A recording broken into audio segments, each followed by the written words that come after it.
Vamos agora à entrevista do dia, este mês com Denise Campos de Toledo.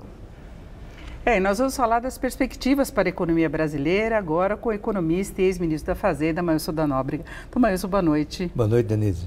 Então, Mailson, a gente tem visto aí várias indicações aí de uma confiança maior da sociedade, mesmo do mercado financeiro, em relação às perspectivas da economia. Bolsa bateu um novo recorde hoje. Eu queria saber se o senhor partilha desse otimismo, como é que o senhor está vendo os primeiros passos ou indicações do governo Bolsonaro? Olha, Denise, todas as indicações são de que 2019 será um ano melhor do que 2018, não é? Nós da Tendência estamos projetando 2% de crescimento, mas nós estamos na ponta menos otimista. Mas já tem gente falando em 3,5%, né? Isso é resultado de um aumento de confiança, tanto do consumidor quanto das empresas. As pesquisas mostram que 75% da população tem expectativa positiva em relação ao novo governo, né? O governo teve umas atrapalhadas de início, como a gente viu, mas isso ocorreu em outros períodos de início de governos passados, né? Parece que agora eles estão aprendendo com o desenrolar da atividade do governo, né? Hoje, por exemplo, eu vi uma coisa nova, que foi o presidente Jair Bolsonaro falar no teleprompter, né? Não é comum em cerimônia no Palácio Planalto o presidente usar um teleprompter, o que mostra uma cautela, né, da própria equipe para que o presidente faça o discurso que é preparado em combinação com ele pelos seus assessores. Enfim, eu acho que há um entusiasmo muito grande do empresariado, o mercado financeiro tem uma expectativa enorme de que a reforma da Previdência seja aprovada ainda no primeiro semestre. Tudo isso faz parte de todo esse conjunto de notícias positivas, sim. Nós estamos acostumados com o teleprompter, que é o que nós lemos aí quando precisamos acompanhar um texto, e é isso que o presidente está fazendo agora. Inclusive, ele vai fazer um pronunciamento na abertura em Davos. Eu acredito que ele vai usar o teleprompter lá com maior razão, não é? Porque, embora ele vá falar em português, com tradução simultânea, a mensagem que ele quer transmitir ao público, ela será muito melhor estruturada se for seguindo um texto preparado pelo Ministério da Economia e pelo Ministério das Relações Exteriores. E, claro, ele vai para o debate. No debate ele pode escorregar aqui e acolá, mas a gente viu que o Lula foi lá, falou de improviso, né, e foi bem no debate. Agora, Tomás, a gente percebe que há um certo alinhamento em relação às propostas originais de Paulo Guedes, também em outras áreas do Ministério, por exemplo, no que se refere à infraestrutura, Minas e Energia, que veio com uma sinalização positiva, por exemplo, de privatização da Eletrobras. Eu queria saber se o senhor vê condição política de encaminhamento disso tudo, porque a gente sabe que no Brasil há muita dificuldade, guerras de liminares, quando a gente vê algum programa maior de privatização, de concessões, até quando se trata do município ou dos estados, né? E tem a questão do Congresso. Em primeiro lugar, Denise, eu acho que esse governo se beneficia de uma herança positiva que recebeu do governo Temer, né? O Temer ajeitou a economia, restaurou a credibilidade do Banco Central, fez reformas muito importantes que vão ajudar o governo. E a equipe do Temer fez uma coisa também que eu acho espetacular. Eles mapearam todos os riscos, o que tem feito, o que precisa fazer e assim por diante. Além do mais, na tradição brasileira, o presidente da República ele goza de um período de lua de mel e ele vem com muita popularidade. Nesses períodos, o Congresso costuma aprovar reformas mais ousadas. Eu acho que eles têm que ter uma estratégia da sequência, né? Não é entupir a pauta do Congresso com um número grande de reformas, algumas polêmicas. Eu acho que eles estão dando sinais também que estão planejando bem essa coisa, ou seja, o primeiro momento é só a reforma da Previdência. O resto pode esperar, porque sem a reforma da Previdência, o governo Bolsonaro não tem futuro no sentido de ser bem sucedido, né?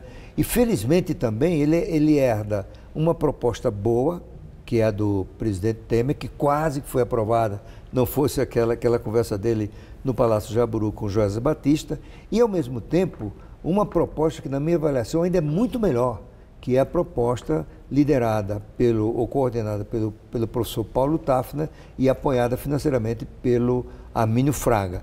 E tudo indica, os sinais são de que a equipe está tendendo a caminhar para esta reforma, sendo possível integrá-la a proposta que já está em tramitação, tem recursos regimentais para isso, e o governo não perde o tempo de tramitação que ocorreu na proposta anterior. Eu acho que tem muita chance de aprovar essa reforma. O mercado financeiro está esperando entre maio e junho. Eu acho que é excesso de otimismo. Mas falar em meados do segundo semestre, por volta de setembro, eu acho que tem chance de aprovar uma proposta muito ampla e positiva para o futuro do país. O senhor falou da questão de governo Michel Temer ter avançado em vários pontos, a agenda microeconômica. Agora chamou muita atenção a transição da forma como se deu. Inclusive, Paulo Guedes acabou aproveitando alguns integrantes da antiga equipe econômica para dar continuidade no processo. Mansueto Almeida é um desses exemplos, mas houve também muito apoio de vários economistas, como é o caso dessa proposta do Tafner e do Armínio Fraga. Tem pelo menos umas 6 propostas de reforma da Previdência, mais ou menos alinhadas com o que Paulo Guedes pretendia, não é? Então tem esse apoio. E o Paulo fez uma coisa para mim surpreendente, não é? Ele chamou um grupo de especialistas, os melhores do país, na minha avaliação, para formar um comitê que vai sugerir a ele, numa consolidação das propostas que estão lá, a melhor alternativa para apresentar ao presidente e daí submeter ao Congresso Nacional. Essa é outra coisa que vale a pena mencionar. O Paulo é neófito em setor público, andou errando em muitas coisas que ele falou antes da própria eleição do presidente Jair Bolsonaro, mas ele foi aprendendo rapidamente, porque ele é um homem inteligente, preparado, e para minha surpresa, ele integrou o grupo dele com gente muito experiente, alguns deles, como você falou, que estavam prestando serviço ao governo Temer. Eu fiz críticas à ideia de fazer o Ministério da Economia. Eu acho que não precisava disso, né?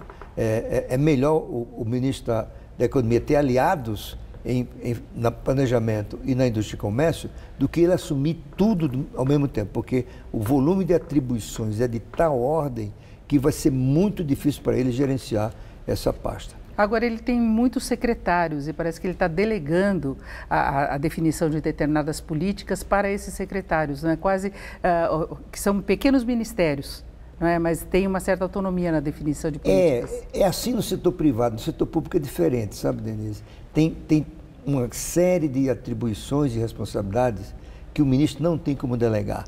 Por exemplo, ao depor no Congresso tem que ser ele.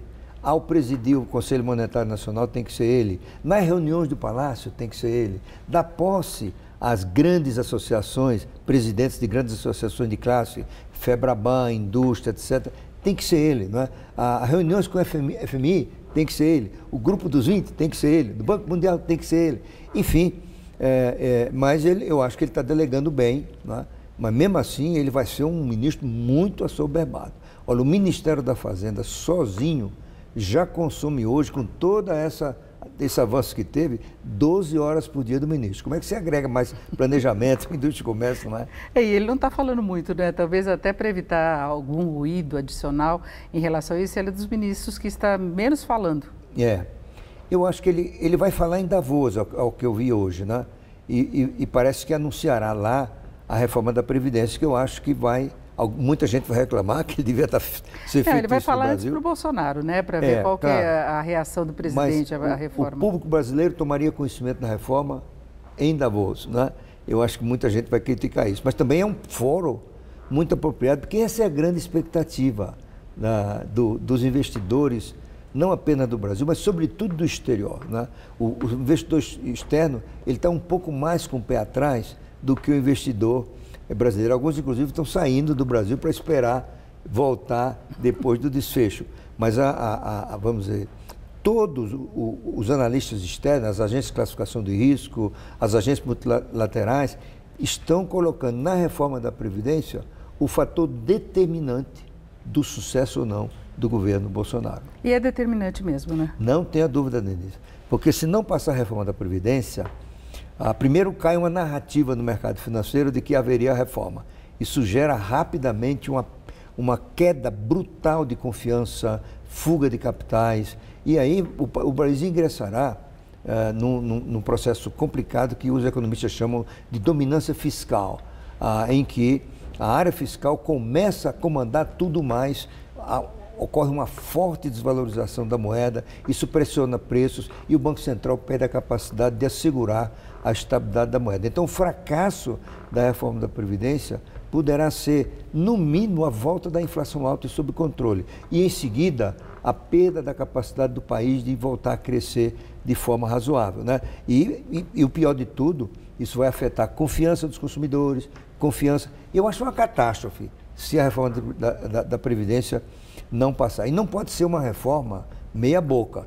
Tem que ser uma reforma muito ampla, muito profunda, que emita o sinal de que o país se livrou do risco de insolvência fiscal. Tem que ser uma reforma que, ao longo de 2, 3 anos, estabilize a relação entre a dívida e o PIB e, logo em seguida, mais 4, 5 anos, isso começa a declinar. E aí o governo adquire força, gás, para entrar no segundo desafio, que é o desafio da produtividade, no qual, para cujo vencimento, para cuja vitória sobre esse desafio, tem que haver uma reforma tributária também digna desse nome.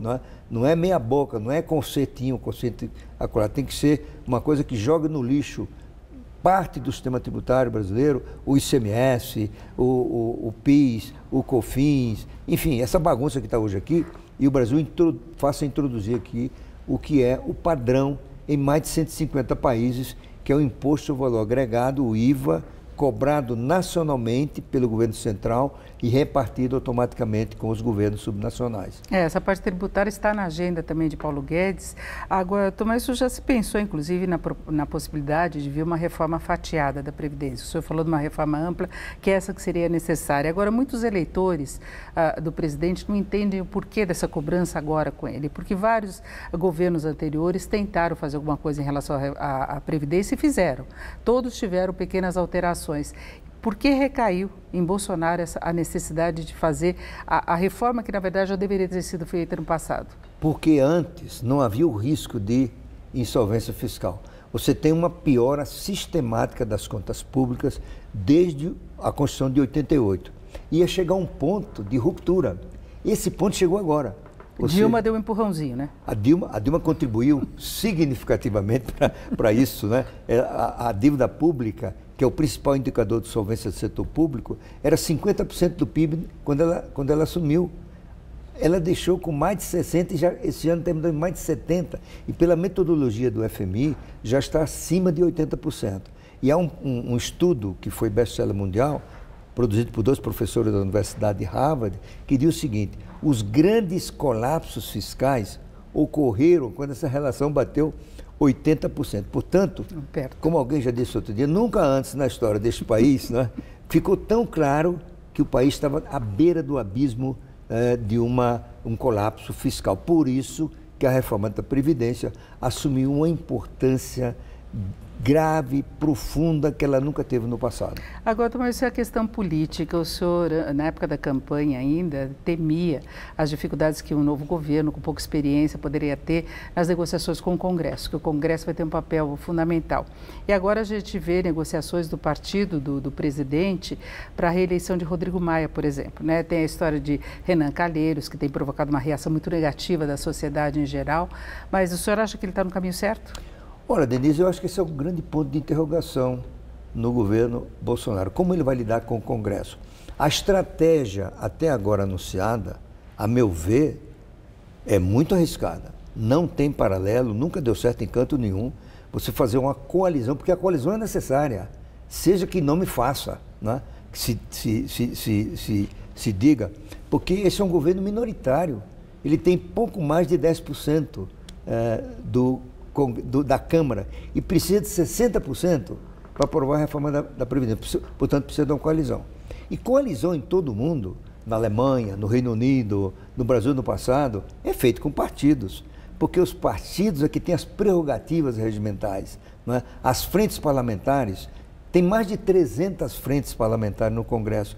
Elas são coordenadas por alguma pessoa, mas quem designa deputados para relatar projeto, fazer parte de comissão, participar de viagem ao exterior, encaminhar a votação, participar do colégio de líderes que determina a pauta das votações, são os líderes dos partidos. Felizmente, estão começando os primeiros sinais de que o presidente Bolsonaro vai caminhar para essa realidade. Essa base que está apoiando o Rodrigo Maia não é indício disso? Eu acho que o apoio ao Rodrigo Maia, através do PSL, foi uma boa medida, porque o Rodrigo Maia, eu acho que essa altura é o que tem as melhores credenciais para presidir a Câmara e encaminhar bem a reforma da Previdência, né? Mas outra coisa, ele vai ter que compartilhar o poder. O problema é que o PT degradou tanto a relação entre o Congresso e o Executivo que, aos olhos dos brasileiros, compartilhar o poder é tomar lá da cá, é corrupção. E não é necessariamente, não é? Até porque o presidente pode ter a prerrogativa de negar a indicação. Tem que entender exatamente isso. Negociação não significa corrupção. Não significa corrupção. É o compartilhamento do poder. E através do compartilhamento do poder, no que o Sérgio Abrão chamou presidencialismo de coalizão, existe o compromisso do presidente de compartilhar o poder com sua coalizão e a coalizão tem o compromisso de apoiar os projetos do governo em cada caso, né? Portanto, eu acho que eles estão caminhando, dando os primeiros passos para adotar uma realidade que não é danosa, é a realidade. Se você for hoje na Alemanha, a Merkel tem uma coalizão, e foram os partidos da coalizão que indicaram os ministros. Isso é normal no processo de sistema político multipartidários em que o governo não faz a maioria no parlamento. E é mais confiável do que negociar com bancadas? Há muito mais, porque a bancada, Denise, ela se une em questões corporativas, em questões do grupo. A bancada ruralista se une quando defendeu, vamos dizer, a anistia do Fundo Rural, mais crédito do Banco do Brasil, mas não está necessariamente unida em questões mais complexas, mais polêmicas, não é? E o que faz essa união, a coordenação, esse é outro ponto importante. Em nenhum parlamento pode funcionar sem coordenação, né? Isso é um tipo de chamada de decisão coletiva. Você tem uma casa como a Câmara com 513 parlamentares, imaginar que cada um pode votar da sua cabeça, isso não pode funcionar. Então todos os parlamentos criaram mecanismos de coesão, coordenação, fidelidade para, em consonância e articulação com o Poder Executivo, encontrar as melhores saídas para o país. Exatamente, esse vai ser o grande desafio e começa logo com a reforma da Previdência, é isso? Sem dúvida alguma. Por isso que eu acho que muita gente vai começar a se animar que, afinal, o presidente Bolsonaro está se dando conta de que ele não pode confrontar uma realidade. Ele tem que fazer com que essa realidade não seja como no período do PT. Tá certo. Dom Maílson, muito obrigada pela sua participação aqui no Jornal da Gazeta. Obrigado, Inês, pelo convite. Obrigada, Luciana.